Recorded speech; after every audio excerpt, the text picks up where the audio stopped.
Magandang lalaki at babae po sa inyo lahat. Ako po si Vic Garcia. Ako naman po yung kapamilya, Avelyn Garcia, at ito ang Tulong ko pa sa mag-global sa TFC, The Filipino Channel. Nandito na naman kami para bigyan kayo ng tulong kaalaman para sa buhay na mas matagumpay, mas masaya, at mas makabuluhan. Kapamilya, alam nating lahat tayo ay mamamatay. Totoo yan. Ang hindi lang natin alam kung kailan.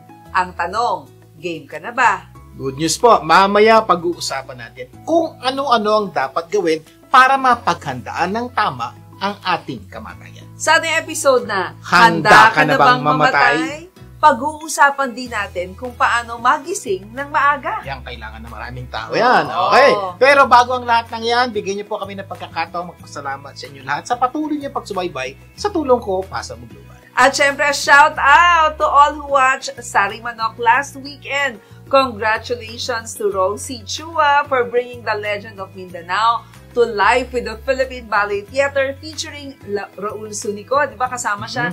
Odette Quesada and the Holy Family. Alam niyo po, kasama po ang mga Filipino artisans, no? Nag-showcase po sila ng actual demonstration of Philippine craft, honoring timeless tradition and heartfelt passions in a single performance. Yeah. So diba? Magandang, sa mga nakapanood po, I hope nag-enjoy po kayo. At sa mga Pilipino, dahil sa ibang bansa, wag po natin kakalimutan ang kulturang Pilipino. Silipin natin ang ilan sa mga kaganapan ng araw na yun.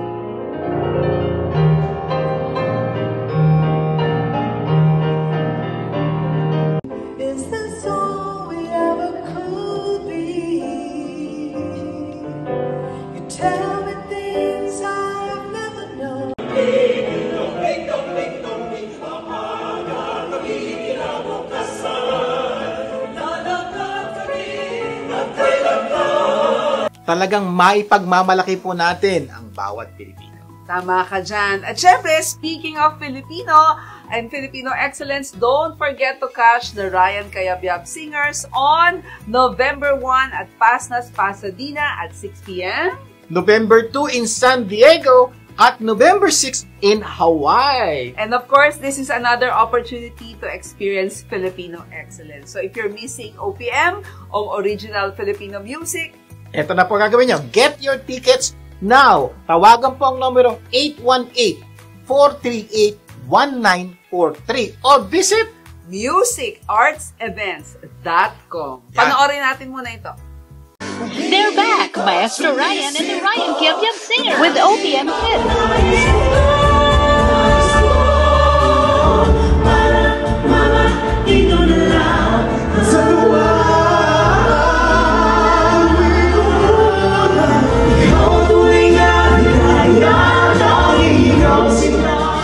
Coming to Santa Clara, Pasadena, San Diego, and Hawaii. Visit musicartsevents.com. Okay, maraming salamat. Sana magkita-kita tayo sa The Ryan Cayabyab Singers Concert. Okay, simulan na po natin ang ating programa ng Tulong Pampagana. Dahil ang paniniwala po namin, one idea, or in this case, one story can change your life. Tama ka dyan. At ang Tulong Pampagana story natin ngayon ay tungkol sa coffee or tea. Yan. So, tanong ko sa inyo, saan kayo mahilig? Coffee or tea? Ba, magsasabi coffee or tea. Pero ganda po ng kwento ito. Makinig po kayo. Oo. At syempre, ito daw yung you're holding a cup of coffee. May hawak ka. At bigla na lang merong dumunggol, ang tawag doon? Nadunggol ka. And bumps into or shakes your arm, making you spill your coffee everywhere. Ang tanong, why did you spill the coffee? Why nga ba? Okay. Ang sagot, because someone bumped into me. Nako, normal na sagot. Oo, wrong answer daw. Mali daw yun. Kung ang sagot yun, mali yun. Ha? Oo. Siyempre, nabangga ako. Nag-spill ako. Makinig po kayo mabuti.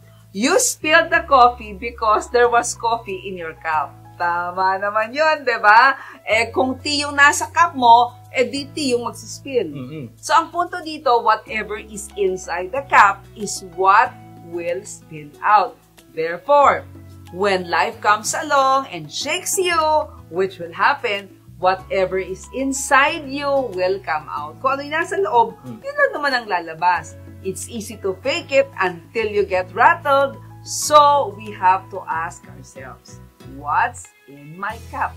Tandaan niyo po to, when life gets tough, what spills over? Joy ba yan? Gratitude, peace, humility, anger, bitterness, victim mentality, or quitting tendencies? Kaya ang tanong, ano ang meron ka sa iyong sariling cup? Basically, ang cup mo, di ba, cup ng kape. So ito, ano meron sa cup ng iyong katawan? Kasi pag may bumangga sa'yo, lalabas at lalabas, mag-i-spill kung ano yung nasa loob mo. Kaya makinig kang mabuti. Ang ganda po nito, lalo na po sa mga medyo nahihirapan pong kontrolin yung mga emosyon nyo, sarili nyo. This is a very good lesson. Pakinggan po natin. Lesson number 1. What you put in your head determines what comes out of your mouth. Normally po, kung ano yung nakikita natin, pinapasok natin sa isip natin, yun at lalabas po sa bibig natin. Kaya po mag-ingat po kayo sa tinitingnan nyo, sa iniisip nyo, that normally yan ang lalabas. Correct. So, ibig sabihin, pag may bumangga sa inyo, ano sabihin nyo? Na-experience yun, may mga pagkakataon na pag nabangga kayo, napagmumura kayo. Nagulat nga lang eh. Pag nagulat kayo, nagmumura. Bakit? Yun po kasi nasa isip nyo. Kaya sabihin, expression lang naman, hindi po totoo yun. That's the word na nasa isip nyo, kaya lumalabas. Oo, kaya sabi niya, out of the abundance, di ba, na nasa loob mo lumalabas. May nabanggit po ang salita ng Diyos, no? Sa Luke chapter 6. A good man brings good things out of the good stored up in his heart. And an evil man brings evil things out of the evil stored up in his heart. For the mouth speaks what the heart is full of. Totoo po yun. So, napaka-important. Ano ba yung nasa puso nyo? Normally yung lalabas. Kaya pag may nadidinig ka na hindi magandang lumalabas sa bibig mo, there's a big possibility may hindi rin maganda sa loob mo. Kaya palitan mo na yung kape o tsaa sa iyong katawan dahil lalabas at lalabas siya. Kumbaga, sir, iingatan natin kung anong pinapasok natin kung nilalagay natin sa ating cup. Kasi yun na mag-spill. The moment mabump tayo o mapunta tayo sa isang crisis situation. Number 2, be careful what you watch, what you read, what you listen to. It shapes who you become. Totoo po yan. Ingat po sa pinapanood, pinakikinggan, kinakausap.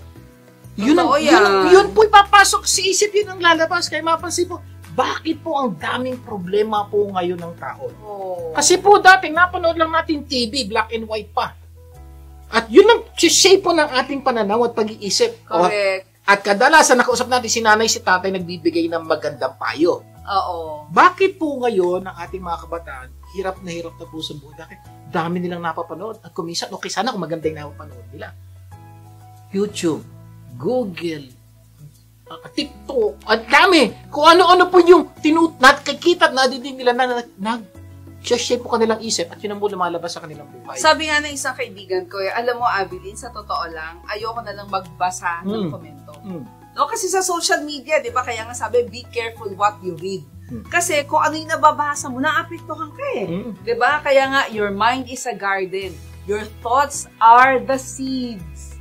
You can grow flowers or weeds. Totoo po. Ano pa yung tinatanim nyo dyan sa isip nyo? So, kaya ingat po sa pinapanood at tinitingnan, pinakikinggan. Even, YouTube lang naman yun eh. Influencer naman yun. Hello? Every word na sinasabi niya, pwede maka-apekto sa buhay. Kaya nga influencer, it might influence kaya you. Kaya influencer. Oo, if you feed your mind with garbage, expect your life to reflect it. Kaya patuloy kayo manood ng programang ito dahil bibigyan namin kayo ng magagandang bagay na will cultivate your mind. The mind is like a sponge. It absorbs everything you expose to it. Number 3. If you want to be godly, fill your heart and mind with godly things. Ganun po kasimple. So, paano ka fill yung mind ng aking godly things? Go to church, read the Bible, help others, forgive, ask forgiveness. When we do these things to you, to yourself, pag ginawa mo to, pinifeel mo yung cup mo ng magagandang bagay. At pag ikaw nabangga, na crisis situation ka, na-stress ka, lalabas yung magagandang bagay. Naku, sana marami tayong natutunan at gamitin natin yan sa ating pang-araw-araw na buhay. By the way, bago tayo mag-break, we have an important announcement. If you're looking for an outstanding and trusted immigration lawyer with expertise and compassion, especially for Filipinos, please contact the Lindane Law Firm, and for special rates... Ito po, kung gusto niyo ba magaling na yung lawyer, may special rates pa kayo. Ibig sabihin, discounted. Text niyo po itong numerong ito kung may ano concern niyo patungkol sa immigration. 747-214-7474. Or mag-email sa tulongkopasamo@gmail.com or tulongkopasamoglobal@gmail.com. And also for immigration medical exam, yung mga kinakailangan na requirement na ng Form I-693 completion, bisitahin lang po ang Atala Medical Group at 557 N. Maclay, San Fernando, California. O para malaman yung specifically nasaan sila, tawagan niyo po ang numero 818-639-0209. Or email tulongkopasamoglobal@gmail.com. Magbabalik pa po ang Tulong Ko Pasamo Global. Huwag bibitiw. Tulong ko ipasa mo, gaganda ang mundo. Tulong ko ipasa mo, gaganda ang mundo. Nagbabalik ang Tulong Ko Pasamo Global. Vic Garcia po muli. At Abiling Garcia. Dadako na tayo sa ating tulong pampaganda ng buhay. Ang paniniwala namin, you don't become what you want, you become what you do continually. At dahil gusto namin continually gumanda ang buhay nyo, continually bibigyan namin kayo ng mga tips na tunay na magpapaganda ng inyong buhay. Hatid sa inyo ng Earth Baby, kaya bisitahin po ang Earth Baby sa kanilang website or Amazon. Simulan po natin ang ating nuggets ang tulong pampaganda ng buhay sa Nuggets of Inspiration through our simple reminders with lasting impact. Watch this. Hi everyone! It's time for Simple Reminders. With lasting impact. In life, everything begins with the fear of the Lord. Not the fear that paralyzes, but reverence. When we acknowledge that God knows best, we open our hearts to learn, to grow, and to understand life better. The problem is, many want success without godly wisdom. But real wisdom begins when we bow down before God in humility. True wisdom is found in God's Word. This is Evelyn Garcia. And Erica Garcia reminding you to choose to honor God first. In every thought, word, and action. Simple Reminders, lasting impact. Again, mag-subscribe lamang po kayo sa Simple Reminders, Lasting Impact YouTube channel. Okay, sa araw na to, pag-uusapan po natin ang isang internet article. Ito po, tips for waking up early. Okay? Tapos po, para makagising tayo na maaga, meron pa ng tips. Ginawa po ito ni Lauren Pinili. So, makinig po kayo mabuti sa mga nahihirapan nyo gumising na maaga. Anak nyo, asawa nyo, pagpasok sa opisina, makinig po. Ito yung conquering the alarm clock. Yeah. Diba? Sabi nga po ni Benjamin Franklin, early to bed and early to rise makes a man healthy, wealthy, and wise. Yung pala daw, pag maaga pala daw gumising, yayaman ka. So, ano-ano pwedeng gawin para maging maaga sa pagising? Okay, number 1, take the first steps. The toughest part of the morning is simply getting out of bed. So, an alarm across the room is an old trick. Di ba yung nilalagay Lalayo mo sa kama mo. But, it doesn't want to, pag ayaw mo pa rin magising, di ba? So, set your phone next to your bed with a soft alarm that can turn off quickly. Yun ang ginagawa niyo. Yeah. So, punto po is, marami po sa atin cellphone ang ginagamit. Okay po yun. Kaya labasin nyo, isang pindot lang na snooze, tutulog ka na. Kaya, balik po tayo sa old technique na ginagamit natin noong pa. Get an alarm clock. Tapos, ilagay mo yon sa malayo sa bed mo. Kasi po, ang ganda po nun, pag nagising ka, tatayo ka. Para tumigil, tatayo ka. Unlike yung cellphone, pipindutin. Meron naman ako Alexa. Alexa, stop. Ala na, titigil na yon. So, kung hirap po talaga kayo, get an alarm clock. Available po yan sa mga online store. Available pa alarm clock.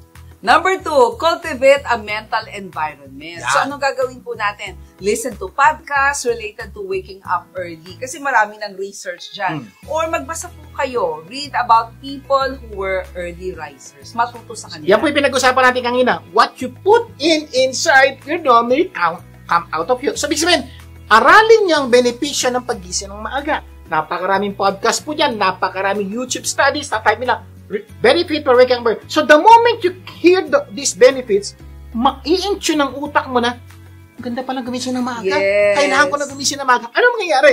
Nilagyan mo yung cup of tea mo o cup mo ng magandang prinsipyo sa pagising maaga. There's a big possibility, gigising ka ng maaga din. Alam mo yung benepisyo of waking up.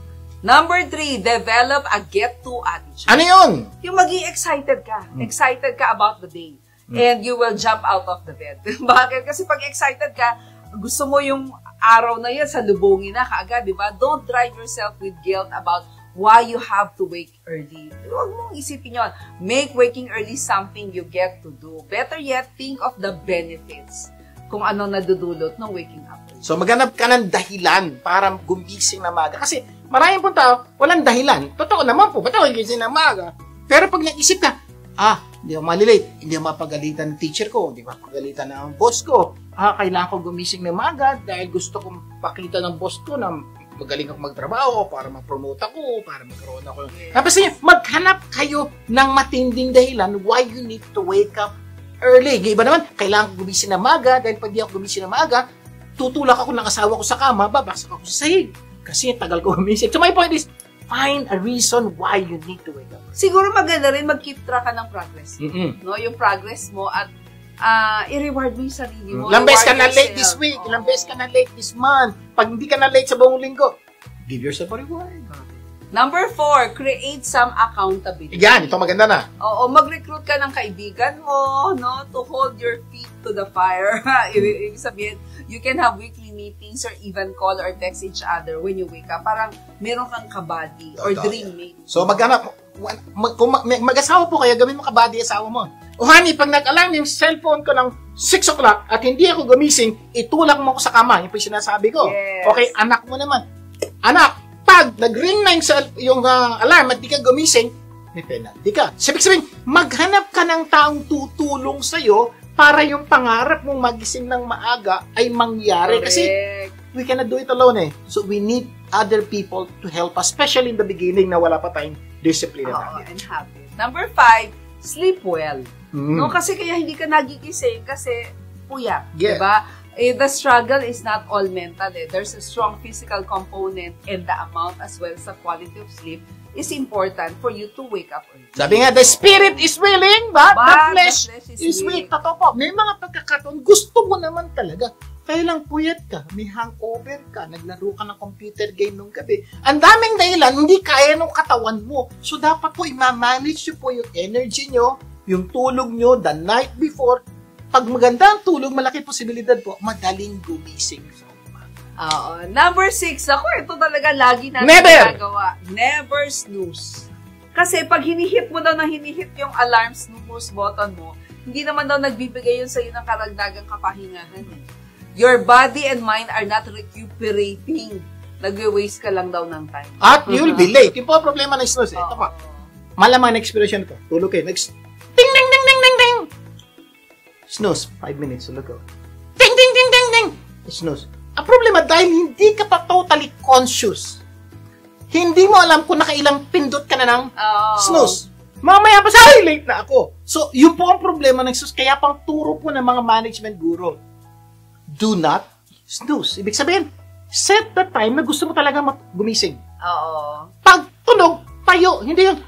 Hindi, lagyan ko ng 5 minutes yan para yun ang aking snooze. Hindi po, kumisa po kasi naging 10 yun, naging 15. Kaya sa mga gumagamit ng snooze niyan, mula sa araw na to, never use snooze. Number 7, nako, stick to your wake time. Mm-hmm. No, wake up at the same time every day. Ako, alam mo, grabe talaga. Yung time ko, eksakto. Na talagang, yun na yung habit ko na nasimulan. Parang kahit napuyat ka or hindi, yun pa rin. Kasi your body becomes conditioned to this and regulates your sleep patterns accordingly. Alam niyo, totoo po yan. Kasi po, may alarm po kami pang gising namin. Pero kadalasan po, 5 minutes before mag-alarm, di pa nag-alarm, gising na po ako. Ang ginagawa ko na, hinihintay ko pa yung alarm. O yan, mag-alarm na. Why? Kasi nga po, pag sinanay nyo sarili nyo, gumising at that time, yung oras na yun, almost every day po, your body will tell you to wake up at that specific time, kahit wala na alarm. Pag-isipan niyo po mabuti, yung panahon ng mga lolo't lola natin. Wala namang alarm clock. Totoo.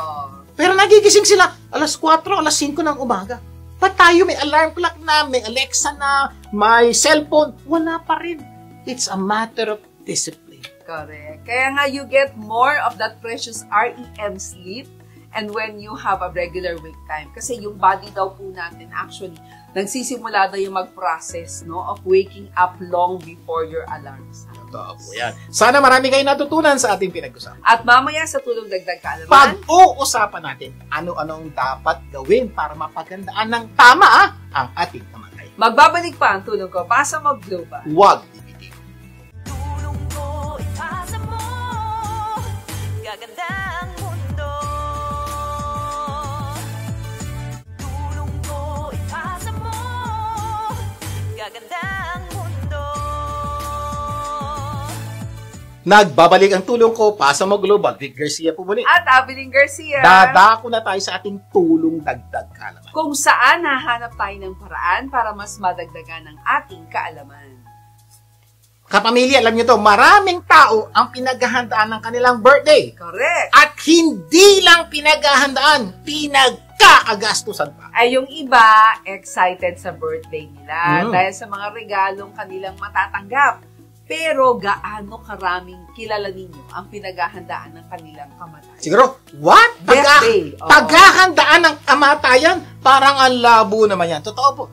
Bihirang-bihira po ang tao pinaghahandaan ng kanilang kamatayan. Pero kami po, pinagsasabihan na namin kayo, paghandaan nyo ang inyong kamatayan. May kilala ba kayo excited o happy sa kanilang death day? Parang wala, di ba? Sa totoo lang, mas dapat nating pinaghahandaan ng ating kamatayan. Bakit? Di ba? Bakit? Kaysa Bakit? sa birthday, dahil minsan ka lang mamamatay, pero marami ka pang beses na magbe-birthday. Yun po, kaya po minsan lang to, paghandaan natin. So, mula sa araw na to, dapat mas pinaghahandaan nyo yung kamatayan o death day kesa birthday. Sabi naman ng iba, hindi, dapat kasal. Okay. Kasi Bakit? marami daw bride, minsan lang daw Oo, ikakasal. pagkagastusan na yung Kaya paghandaan dapat yan. paghandaan ng mabuti. Pero may mga pagkakataon na hindi Di mo totoo ito yan. di ba? Dahil may mga taong maraming beses nang ikinasal. May kilala kayo ilang beses na Diba? kinasal. So, yung kamatayan, isa lang yun. Yung kasal, pwedeng isa, dalawa, tatlo, apat. Yung birthday, madami.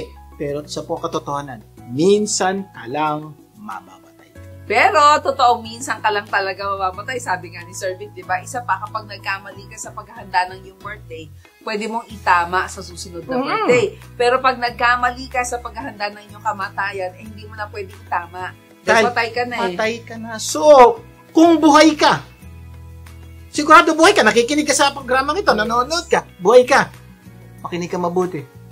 Dapat gawin mo, yung mga pag-uusapan natin sa susunod na ating mga panahon. Yes. At sana sa ating death day, sana mabati rin natin yung sarili natin ng Happy Death Day to you!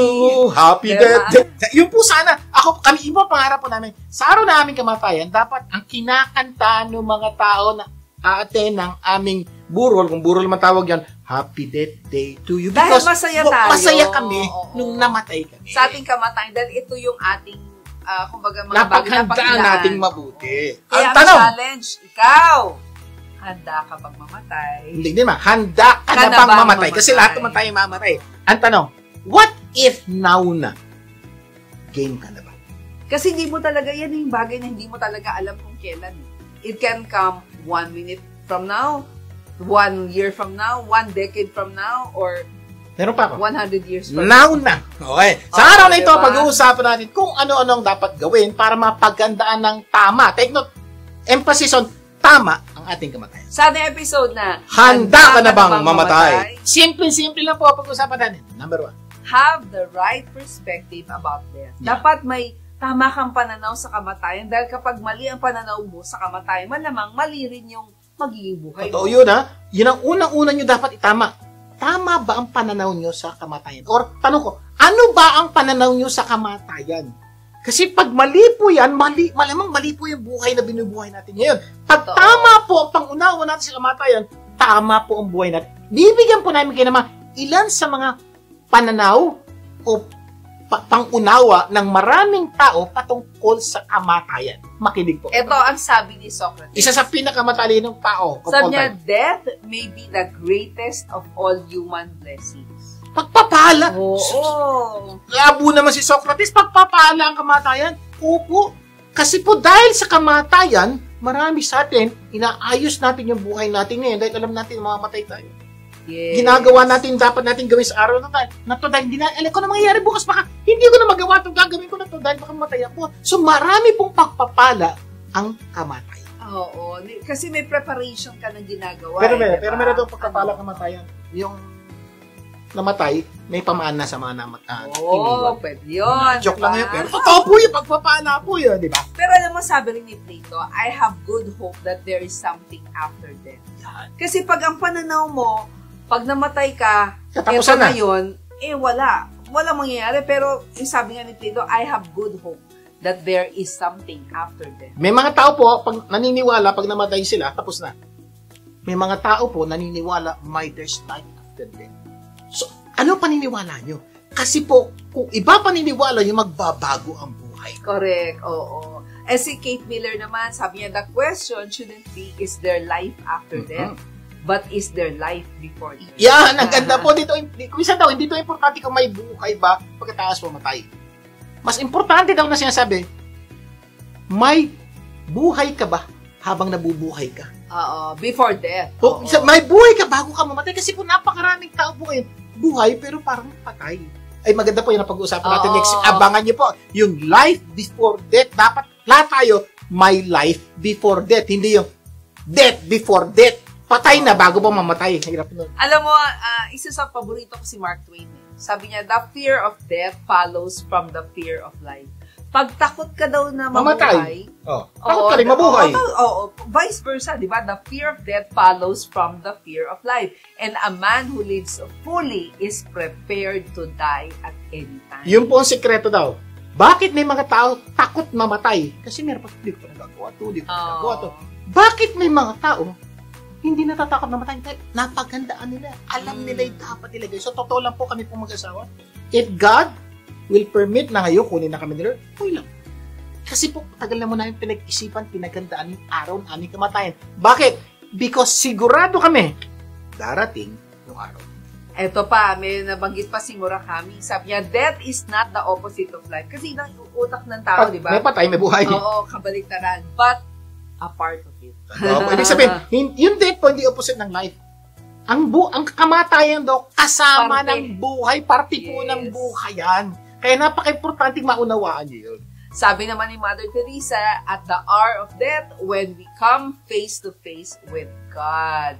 Yun po yun. We are going to be judged on love, not how much we have done, but how much love we put into the doing. Yung po ang dahilan ba't si Mother Teresa spend her life helping other people. Yes. Kasi ang paniniwala niya, sa araw ng kanyang kamatayan, tatanungin ni Lord, ano ginawa mo sa buhay mo? Hindi. Ang tatanungin, how much love have you shared to the people around? Kaya siya, ginawa niya, buong buhay niya. Shinare niya yung pag-ibig ng Diyos sa ibang tao. Kasi yun ang paniniwala niya. Sabi naman ni Paul, sa Bible, for me to live is Christ. Pero ang ganda ng binanggit niya, to die is gain. Yan po isang paniniwalang Kapakilabangan. napaka-importante. Ibig sabihin, pag nabuhay, para kay Kristo.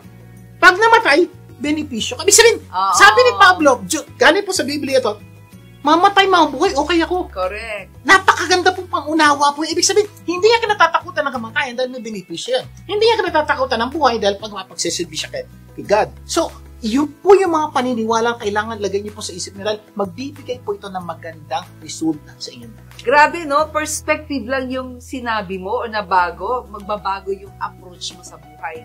Sabi pa nga ng isang quotation, when death overtakes us, all that we have is left to others. Iwanan natin lang. Diba? All that we Bye! are. Diba, kotse? Oo, Iiwan mo yan.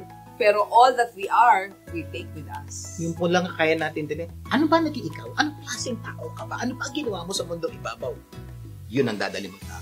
Kung saan mo, ikaw mapupunta. Maraming tao natatakot po mamatay. Pero don't be afraid of death, but be afraid of unlived life. Yan ang dapat nyo katakutan. Buhay pa kayo, pero parang patay na. Kaya ang challenge, ikaw, ano sa'yo ang kamatayan? Di ba? Ang Payo po namin to. Oo. Bago ka mamatay, alamin mo ang tunay na kahulugan ng buhay at ng pamagay. At sa aming pagbabalik, itutuloy natin ang ating kwentuhan at sana marami tayong mapulot. Magbabalik pa ang tulong ko para sa mundo. Huwag bibigyan. Tulong ko ipasa mo. gaganda ang mundo. Tulong ko, ipasa mo, gaganda ang mundo. Nagbabalik ang tulong ko, paso mo global. Vic Garcia po muli. At Abilene Garcia, bago natin pagpatuloy ang topic sa araw to, magbibigay daan muna tayo sa usapang life insurance mula sa Outstanding Living Benefit Specialist sa si Gina Criste. Gina! Mga besh! Alam niyo ba na ang life insurance with living benefits ay parang BFF mo? Or best friend forever? Hindi mo laging napapansin pero laging nandyan, ready to support in times of need. Ang tunay na BFF, hindi ka iniiwan. Ganon din ang life insurance with living benefits.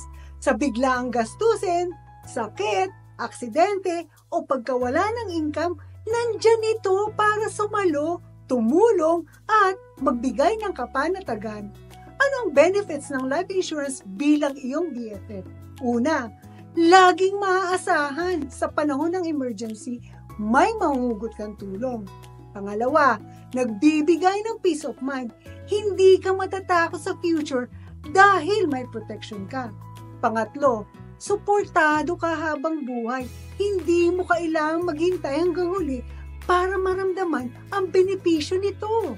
Ang tunay na kaibigan, hindi lang nandyan para sa saya, kundi lalo na sa pagsubok. At ganun din ang life insurance with living benefits. It is not just to protect your family in the future, but it is also for you. So ask yourself, may BFF ka na bang maasahan sa panahon ng pangangailangan? If not, now is the best time to have one. Dahil sa buhay, hindi lang mahalaga ang may kaibigan. Mas mahalaga ang may proteksyon na BFF na hindi ka pababayaan. Ito po si Gina Criste na handang tumulong sa iyo. So don't wait until accidents happen. Gusto mo din bang makatulong sa iba katulad ko? You too can be a living benefits specialist. Makakatulong ka na, matutulungan ka pa. Call or text me at 323-244-9784. Until next time! Maraming salamat, Gina! Until next time! Okay, tutuloy na po natin ang pagsagot na napakagandang tanong na ano ang dapat gawin para mapaghandaan ng tama ang ating kamatayan. Sa ating episode na, Handa ka na bang mamatay? Okay, review lang tayo, no? Una, sinabi natin, have the right perspective about death. Kasi po, kung anong pananaw nyo sa kamatayan, yung po magiging dahilan ng iyong buhay. Kaya napakaganda po, you have a right perspective about death so that you have right kind of life pag nabubuhay kayo. Number 2. Pangalawa naman, have funds for your death. Yeah, yeah. Dapat may Patagalog. pera ka sa araw ng iyong So, kamatayan. sige sabihin nyo, sir naman, ano koneksyon ng pera sa kamatayan? Patay na ako. So, hindi na ako gagastos yung mga iiwanan ko na. Totoo po yun. Pero makinig po kayo mabuti, bakit kailangan nyo ng pera sa araw ng iyong kamatayan? Ito po yan. Diyan natin kailangan si Gina. Okay. Sabi nga, ang masakit namatay ka na, wala ka pang pera. Sigurado naman tayo na iiyak na malakas ang iyong pamilya, di ba? Dahil sasabihin nila, iiyak, utang na naman daw, di ba? Ipapalibing sa'yo, uutangin pa ng iyong mga kapamilya. Kung pampalamay, lahat po ng gasto sa araw ng kayong kamatayan, uutangin mo, binigay mo yung responsibilidad dun sa mga iniwan. Anak mo, kapatid mo, nanay mo, kung sino man. So sigurado, iiyak sila. Ito problemang malaki. Patay ka na, sinisisi ka pa ng mga kapamilya mo. Bakit?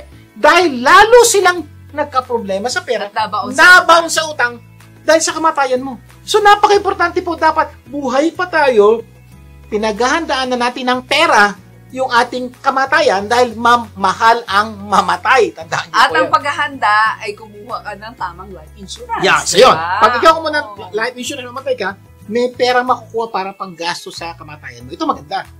May sukli yun. May maiiwan pa dun sa mga tao. Mahal ba sa Okay, di ba ang mas masakit na ubos pa ang pera ng pamilya mo dahil sa pagkakasakit. Yun ang masakit. Iba naman po, hindi Oo, naman pagkamatay mo. hindi naman nabaon sa utang yung pamilya mo. Kaya lang, yung konti nilang naipon na ubos sa panggastos sa iyong pagpapalit. Kaya nga, ang payo po natin, siguraduhin po natin na meron tayong memorial plan or life plan may panglamay, may panglibing. Naku, meron kilala nga ako, pati damit, pinlano. Oo, pati Diba? pati yung handa, pagkain, diba? take turn, o, di ba? Para hindi maghirap yung pamilya sa araw ng Ito ang maganda po, lahat po yan, pwede mo paghandaan na ngayong pagkain. Yes. Number 3, ito matindi. Leave a legacy to your loved ones. Yan, yung una, kailangan may pera, merong yung pera ka sa araw ng kamatayan. Ito naman, siguraduhin mo, pag namatay ka, may iiwan ka.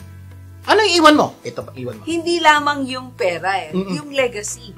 No, dapat meron kang magandang iiwan para sa mahal mo sa buhay. Yung bang kami pa pangarap ng maraming magulang, 'di ba, na may mapapamana sila sa kanilang mahal sa buhay sa araw ng kamatayan. Yeah. Pero mas maganda yung values din. So dalawa po ang pwedeng iwan yung legacy sa araw ng yung kamatayan. Kasi pangarap po natin talaga may iwan tayo. Yes. At marami po sa atin nagtatrabaho ng mabuti para sa araw ng ating kamatayan. Maiwan mo yung bahay, yung kotse, okay naman po yun. Pero may iba pong paraan na hindi kayo gagastos ng malaki, pero may naiiwan kayo ng sa inyong mga pamilya. Ano po yan? Ito po yung nabanggit po natin kanina patungkol po sa life insurance. Kasi po pag kumuha kayo life insurance, konti lang binabayaran nyo, few hundreds a month. Pero sa araw ng kamatayan, naiiwan kayong malaking halaga sa iyong mga kapamilya. Na sigurado ko, iiyak sila, pero may konting tuwa dahil meron kang iniwan para sa kanilang kinagawa. Oo, kumbaga malungkot man ang puso ng iyong mga kapamilya, may naiwan ka naman para sa kanila. Malungkot yung puso, pero may konting saya At na malamang, todo-todo yung pasasalamat sa iyo dahil Totoo. maging sa araw ng iyong paglisan, di ba? Damang-dama ng iyong kapamilya yung pagmamahal. Can you imagine, nung buhay ka, sinupply mo yung pangailangan nila? Nung buhay ka, tinulungan mo silang gumanda buhay mo. Buhay nila.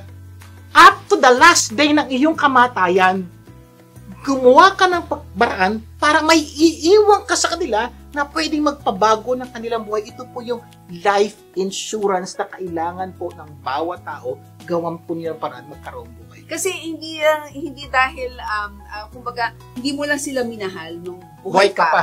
Buhay ka pa. Minahal mo sila kahit na wala ka. At kahit matagal ka nang wala, naalala ka pa nila. Bakit? Yung pera dito. Ito po ang ganda nito pag may life insurance ka. Kahit matagal ka nang patay, naalala ka pa nila. Bakit? Yung perang hawak-hawak nila na pinambabayad din ng renta, pag-aaral, panggastos, galing sa'yo. Can you imagine yung legacy na iwan mo? Na natulungan mo sila ng buhay ka, maski sa araw ng kanyang kamatayan, at maski matagal ka nang patay, tumutulong ka pa rin sa kanila. Pero higit sa insurance, higit sa pera, material na bagay, mag-iwan sa kapamilya na kailanman hindi mawawala. Ito yung pamanang kahit saan dala-dala nila at hindi mawawala. So, yun po yung sasabihin. Ano yun? Okay po yung pera, pero meron ito po payo ng nanay ko sa akin ng bata pa. Anak, mag-aral ka mabuti. Bakit? Anak, baka yan lang kayang pamana sa iyo. Ayan. Ibig sabihin, ito maganda anak. Kahit ano mangyari, hindi pwedeng nakawin. Pera pwedeng Correct. nakawin, yung bahay pwedeng nakawin. Pero yung pag-aaral na binigyan kita ng pagkakataon, legacy yun na iiwan ko sa iyo. Ano pa pa pwedeng legacy? Oo, maaari yung magandang asal. Di ba? Yung maging Integrity. mapagbigay, integrity, yung honesty, di ba? Iwanan mo yun. Kung paano ka gumalang. Nako, Yung magandang buhay Oo. na ginawa mo, wala kang inaping tao. These are legacy na mamamana po. Take note, hindi lang pera ang namamana.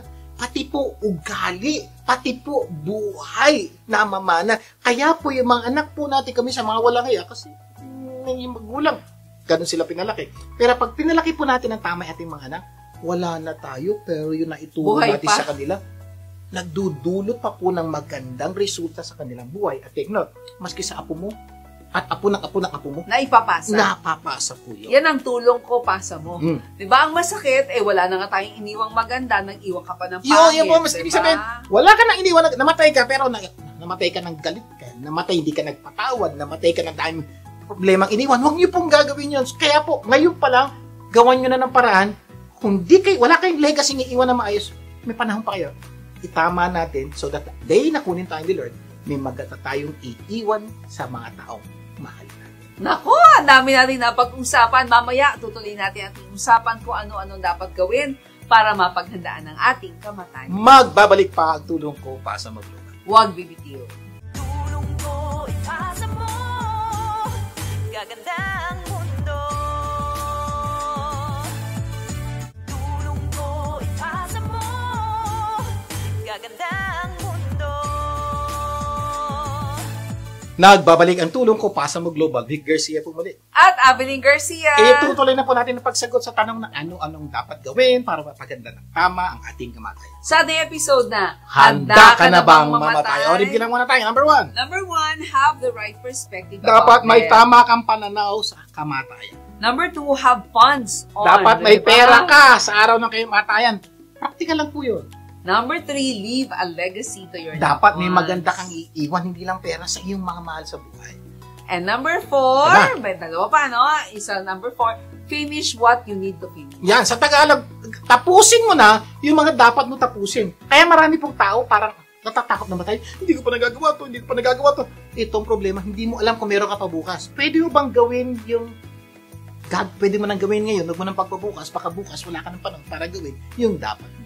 Dapat nagawa mo na yung lahat ng dapat mong gawin. Merong ang nagsabi, the only people who fear death are those with regret. Yeah. Dapat wala kang pinagsisisihan. Oo, ibig sabihin, sa panahong binigay sa'yo ng Diyos, gawin mo na yung dapat mo gawin. So, tanong nyo, Sir, ano-ano kayo mga bagay Oh, niyo? baka hindi Pag-uusapan ka pa- natin. Hindi ka pa nakakapagpatawad, di ba? Kung ang bawat araw na binigay sa'yo ng Diyos ay ginawa mo to para gawin yung mga dapat mong gawin, wala ka ikakatakot yun sa kamatayan. Yun po ang gusto namin mangyari sa inyo. Huwag kayong matakot sa araw ng inyong kamatayan. Para ito mangyari, dapat gawin nyo na yung dapat nyo gawin. Pero kung may dapat kang gawin, pero Yan. hindi mo nagawa, ng payo namin, bago ka mamatay, gawin mo. Gawin mo na! Just do it now. Now na! Ano-ano yung mga dapat nila gawin na hindi pa nila nagagawa? Alam nyo, malamang meron kang kamag-anak, kapamilya, kaibigan na nagkasala sa'yo. Diba? Bakit hindi mo patawarin? Diba? Iniintay mo pa yung matanda ka na, bago ka magpatawad. Extend forgiveness. Tomorrow might be too late. In the end, we only regret the chances we didn't take. Yan. Ito yung mga taong nagkasala sa'yo, hingi ka ng tawad. Pero may kabaliktaran yan. Baka naman may mga taong nasaktan mo. Kahit hindi mo kasalanan, pero nasaktan sila sa ginawa mo. Baka naman, bago matapos ang ating buhay, humingi na tayo ng Ikaw tawad. na humingi ng tawad. Huwag mo na ipagpabukas, now na. Bakit? Kasi hindi siguradong may bukas pa eh. Ito po ang ganda dati, kailangan mo puntahan, umikit. Ngayon kung talagang nahihiya ka, text mo na lang. Sulat. Text Oo, mo, sulat mo. text.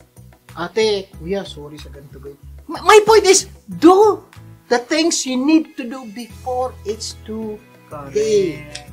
Number 5, eto, be assured where will you go after death. Ito, napaka-importante. Pakinig ko Alam nyo. niyo po, dapat sigurado ka kung saan ka mapupunta sa araw ng iyong pagkamatay. Siguro sabi niya, sigurado ako sa sementeryo. O, diba? Kung ang paniniwala mo ay pag namatay ka, wala nang after death, tama ka, sementeryo yung mapupuntahan mo. Kaya dapat po, bumili ka ng magandang libingan. Yung sementeryo, dapat, bakit? Doon ka na habang buhay. Final destination mo So, na pala dapat yan. magandang lapida, magandang ganito, may maintenance. Kung ang paniniwala mo ay pag namatay ka, katapusan na. Oo. Kaya po, napaka-importante step number 1, may tama kang pananaw sa kamatayan. Pero, kung hindi yun ang iyong pananaw, may iba kang pananaw. At Ano kung yun? naniniwala ka na may buhay pagkatapos ng ating kamatayan, iba yung mangyayari, di ba? Kaya nagawa mo na ba yung mga dapat mong gawin para mapunta ka sa gusto mong puntahan? Langit, impyerno, o saan man. Yeah, so may mga tao po, naniniwala naman po sila na may life after death. Ibig sabihin, pwede ka mapunta sa langit o pwede ka mapunta sa impyerno. Yan. No. Malamang marami sa ating mga Pilipino yung po paniniwala na may langit at ang impyerno. Ito ang tanong. Nagawa mo na yun. By the way, bago tayo punta ron, saan mo gusto pumunta? Sir naman, Siyempre. kailangan ba bang tanungin niyang tanong na? Sir, gusto namin pumunta ng langit. Ito ang tanong ko. Alam mo ba ang dapat mong gawin ngayon para sigurado makarating ka sa langit? Napaka-importante lang. Oo. Kasi kung hindi mo alam yon, hindi ka sigurado kung saan ka makapunta. Kasi parang ganito, no ID, no entry. Hindi ka pwedeng pumasok sa isang company kung wala kang ID. Ang tanong, may ID ka na ba? Wala pa po. Saan ba kukuha yung ID na yan? So, may proseso to get an ID. Ganon din po. May proseso to go to heaven. Alam mo ba kung paano? Kaya kung naniniwala ka sa Diyos, ito sabi niya, my sheep hear my voice, and I know them, and they follow me, and I give unto them eternal life. Ang ganda Yun po niya. eh. Ibig sabihin, kung anak ka talaga ng Diyos, nadidinig mo daw ang boses niya, ginagawa mo daw yung pinapagawa niya sa'yo. Ano sabi niya? Bibigyan ka daw niya ng eternal life. Ito po yung buhay na walang hanggan sa langit. Ang tanong, anak ka ba ng Diyos? Ginagawa mo ba gusto niyang gawin sa'yo? Kaya ang tanong, kilala mo ba ang Diyos? Sinusunod mo ba siya? Eh kung oo ang sagot mo, ito pangako niya, He will give you eternal life. Pero, kung hindi ka sigurado, dapat kilalanin mo na po Correct. ngayon ang Diyos. Sundin mo ang mga pinag-utos niya sa'yo. And He will give you eternal life. Siguro niya, kilala ko siya, pero ano ba yung pinag-utos niya? Ito, pag-usapan natin. Kasi sa totoo lang, gusto po namin, sa araw ng kamatayan mo, happy ka. At kapag happy ka, malamang happy din yung mga mahal mo sa buhay. Diba? Alam niyo po, excited po ako mabuhay, pero excited din po ako mamatay. Kasi po itong sabi ng Diyos sa Biblia, for me to live is Christ and to die is gain. Ibig sabihin daw po, ang buhay ko ito, gagamitin ko para sa Diyos. At ang sabi po ng Diyos, for God so loved the world that who gave His only begotten Son. Yes. That whoever believes in Him as a Savior, He will give eternal life. So, will not perish. will not perish Oo. but have eternal life. So yun po ang sabi ng Diyos, daan papunta sa langit. Dapat isuko daw po natin ating buhay, kilalanin natin ang Diyos at tagapagligtas at bibigyan niya tayo ng buhay na walang hanggan. At sa mga taong napaghandaan na ang kanilang kamatayan, happy death day. Pwede tayo kumanta, Happy Oo, Death Day diba? to you. Happy Death. Yun po ang gusto namin mangyari sa inyo. Isang maligayang kamatayan sa atin. Sa totoo lang, hindi dapat ito hindi pinag-uusapan kasi ito yung isang bagay na siguradong mangyayari. At dapat Hindi pag-usapan. lang natin alam kung kailan. So, ulitin lang natin ating pinag-usapan ano-ano dapat gawin para mapaghandaan ang ating kamatayan. Sa ating episode na, handa ka na ba mamatay? Number 1, Have the right perspective about them. dapat may tama kang pananaw sa kamatayan. Have funds on your death. Dapat may pera ka sa araw na yung kamatayan. Hindi dapat para dalhin sa kabilang buhay, di ba? Kundi para gamitin ng mga mahal mo sa buhay. Number 3, leave a legacy to your loved Dapat may ones. maganda kang iwan sa mga mahal mo sa buhay. Number 4, finish what you need to Dapat finish. gawin mo na yung mga dapat mong gawin bago ka kunin ni Lord. Number 5, be assured where will you go after death. Siguraduhin mo, mapunta ka sa lugar na gusto mong puntahan, which is langit. Gawin mo yung dapat. Sana marami tayong natutunan sa ating pinag-usapan ngayon. At next week, mas marami pa tayong pag-uusapan na tunay na magpapaganda ng iyong buhay at ng mga mahal mo sa buhay. Closing prayer time. Amang nasa langit, maraming po salamat sa pagkapaalala niyo po sa amin ng ngayong araw ng kamatayan. At ang dalangin ko po sa lahat na nanonood ng programa ito, malaman po nila yung paraan sa tamang pagkamatayan at paano mapunta sa langit. Dalangin ko po, malaman po nila na may Diyos na nagmamahal sa kanila, na handa silang bigyan ng buhay na walang hanggan. Turuan mo kami at tulungan niyo kaming mapaghandaan ang araw ng aming kamatayan ngayon. Lahat ng ito ay dalangin namin sa pangalan ni Jesus. Amen and amen. Amen. Laging tandaan kung ano man ang naitulong ng programang ito, ipasa mo naman sa iba. Imbitahin niyo po ang iyong mga kapamilya na tumutok sa programang ito sa susunod natin. At sama-sama nating pagandahin ang ating buhay. At ng mga mahal natin sa buhay, ako po ang iyong kapamilya, Vic Garcia. Ako lang po si Evelyn Garcia. Laging tandaan, Sa tulong ko pa sa mag-global, gaganda ang mundo.